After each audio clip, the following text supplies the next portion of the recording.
Hi, everybody. I'm Glenn Kennedy. This is my co-host, Charles Motz. Glad to be here today.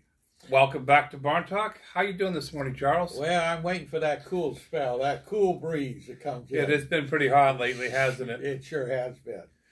And what would you like to talk about today? Well, Glenn? you know, Charles, I was wondering, a couple episodes ago, we were talking to Noreen Maxon Kirk, and we were speaking about her father and her grandfather. Well, her grandfather was the first mayor of West Covina, Benjamin Franklin Maxon, and he was the head of the packing plant down there on Valley Boulevard in Mile 20. Mm-hmm. And, you know, I know at that time that this part of Whittier and West Covina and this general area was considered the walnut capital of the world. That's correct. And I was just curious. So we got to the plant. Where'd they go from there, Charles? Well, they packed them. They were already dried, field dried, and then they culled out the bad ones, and they put them in 100-pound sacks, and they were then shipped down to, I would say, San Pedro by train. By train? Yeah, okay. See, the train track went right through Puente, and they probably put them on a slow-moving train, took them down there along the Long Beach Freeway, and then right down to San Pedro somewhere. And they were put on ships at that time because our walnuts went all over the world. They were a sweet, tasty, plump walnut. And it was due to the soil conditions here. The soil was just right. Right. And they, you know, they've never been able to produce the same type of demand and the same type of walnuts as we produce. Remember the onions? The ones in Georgia? Yeah, Georgia. Okay, same idea, you know. Sometimes I think, oh, Mother Nature said this is where walnuts are going to be and this is where the onions are, and maybe we should stay with it. But then they started shipping them east. See, the thing was, anything on this side of the Mississippi produced food, but all the market was on the other side of the Mississippi, along the Great Lakes, New York, and all the big industrial cities. And our biggest problem was getting our product to the east. But our walnuts were wanted, and they would stabilize themselves, and they were good protein. So the world wanted them, and we really didn't have a way to get them out of this. You know, the trains were, they were okay, but the tracks weren't the same. So we were very thankful that the ships could deliver our walnuts for us. So they went all over the world, correct? All over the world. Okay, and then there was a very high, at that point in time, there's a very high demand for them, correct? Very high, and you could actually, if you had a good reputation, the buyers would come in and say, we will buy the next 2 years from you, if they're good, and we'll give you a premium if you'll sell to us. Mm-hmm. And that's how, it's kind of like our almonds up in the valley. There's no other place that could raise them like we could. And we had just the right conditions, you know, the weather was just right and everything, and the soil was our problem. It's like buying strawberries. Have you ever bought a strawberry that has no taste? Yes. It's not in good soil. Okay. That's the bottom line. No matter how the old farmer did it, he couldn't get the taste. And that's the same idea. And I guess the citrus was the same way. Yeah, I was going to ask you, so where do they grow the walnuts now? I'm sorry? Where do they grow the walnuts now, today? Where are they grown at? I'm sorry. They're grown in the San Joaquin, the same place as the almonds are. And there's some nice orchards off 95 and 5. But see, walnuts have to be flooded this time of year. You have to keep them. They tried drip systems. They've tried everything. But the best way is the way we used to just flood the whole orchard about in August, and they'll just come out beautifully. They've bred the trees smaller, so they're easier to pick, so you don't have the accidents you have, and they're easier to spray. But they still have never come up with walnuts yet. I think people realize that walnuts aren't in demand like they used to be. Sure. But they're still good. Yes. So what about the citrus? The juice citrus is in the juice oranges in Covina, had a market. It was getting them to the east was the problem. Okay, so we had two plants in Covina. Yes, we packing did. plants. I know there was a lemon packing plant in San Dimas. Yes. And I know Vitapack and Sunkiss had one in Covina. Was there any more, or was this? That was about it. Yeah. Okay. San Dimas is, for some reason, does good lemons because it's a little colder up in Azusa, and they seem to get better lemons. They had a packing house in Covina too, which was Sunkiss, and then they came up with Vitapack, which was a frozen orange juice, which was a real good orange juice. And now out in the San Fernando Valley, they had some orange trees out there. They did quite well. They were juice oranges, basically. But Los Angeles pretty well took that market, and there really wasn't any train transportation out there like there was. So our oranges were juice oranges. Yeah. And they were processed here. Were they processed here? Yes, most of them were processed here. And then they were shipped back east? Back east, yeah. Okay. And if you didn't process them here, you had to then cool them because they'll build up heat, like grass trimmings in a barrel. Sure.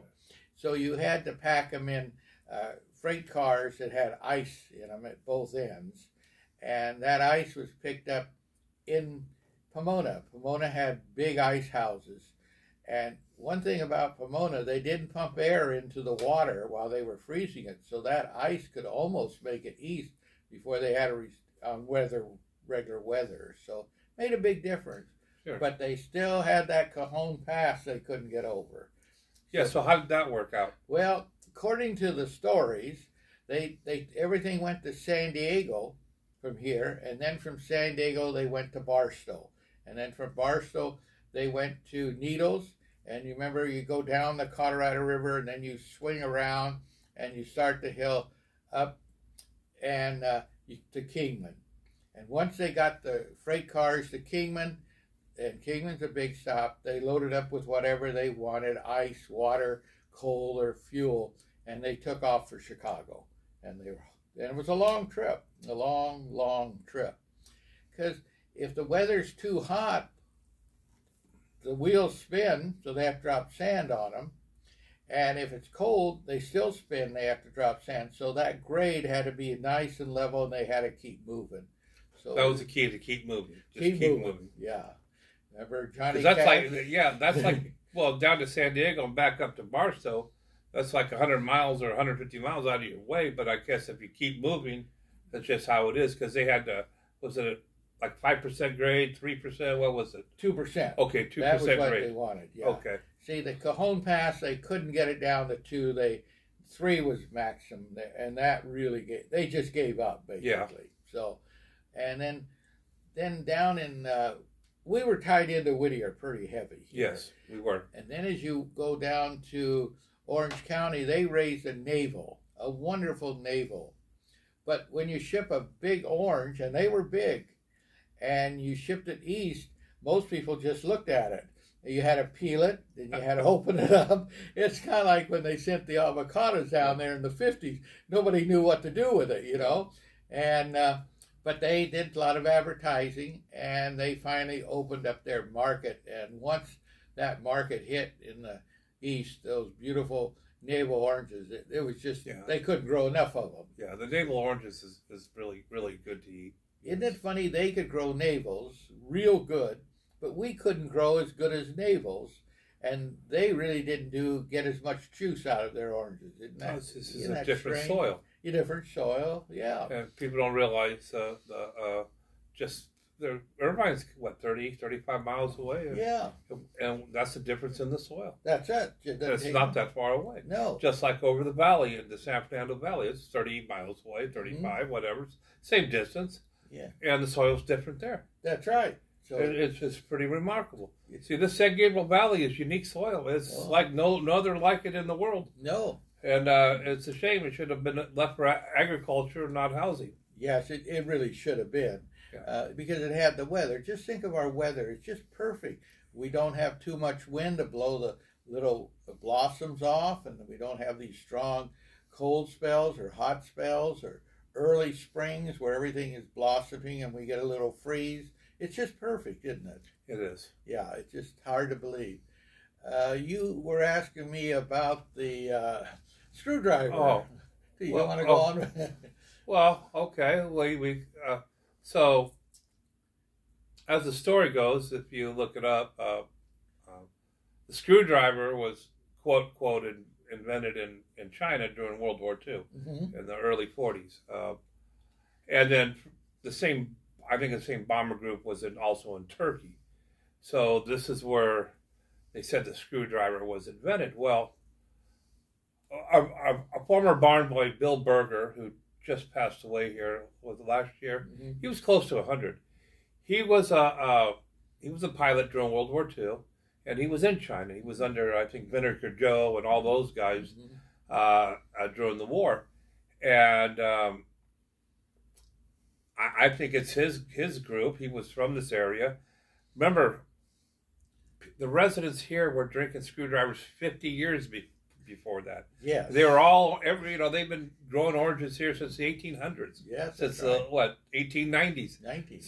So the people were mixing vodka and orange juice long before World War II. That's right. So, as the story goes, Bill was one of the pilots. So, we always said the screwdriver was invented here in the Covina Valley. Yes, we always and that's pretty much the truth.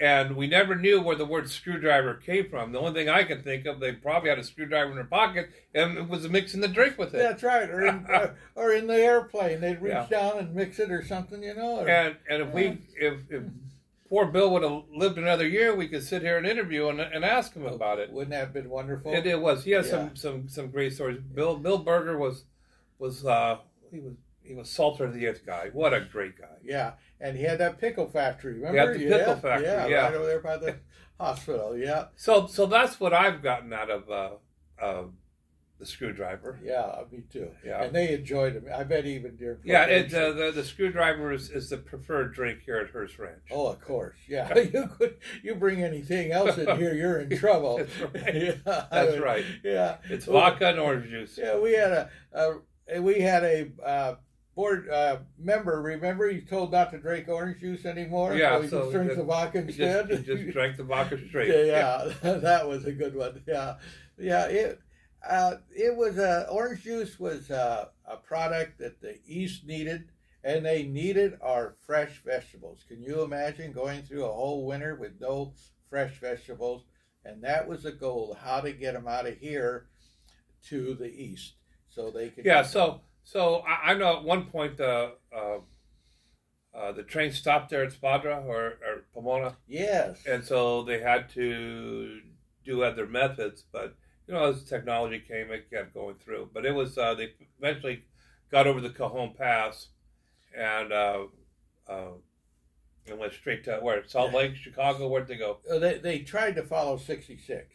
Okay. Once they got out into the Plain States, over the hill, basically Kingman, they were wide so open. they just kept right going. Next on Route 66. Yeah, okay. Route 66. And that makes sense. Yeah. Once you got to Chicago, you could put anything on the ships, on the Great Lakes. On the Great Lakes, everywhere. It's amazing, Chicago, how that was so important in its time. We think of New York, but basically Chicago fed our. Yeah, they were the hub of the United States. Yeah, that's 100%. Right. Yes. So, and the trains burned wood, oil, coal oil, or anything they could find too, going across the deserts, and they had to get water, so they stopped quite a few times. Sure. Yeah. Well, that's very interesting, Charles. Well, thank you. And with that, we'd like to say thank you, and we'll see you the next time. Thank you. Thank you very much. Have a nice day. You too.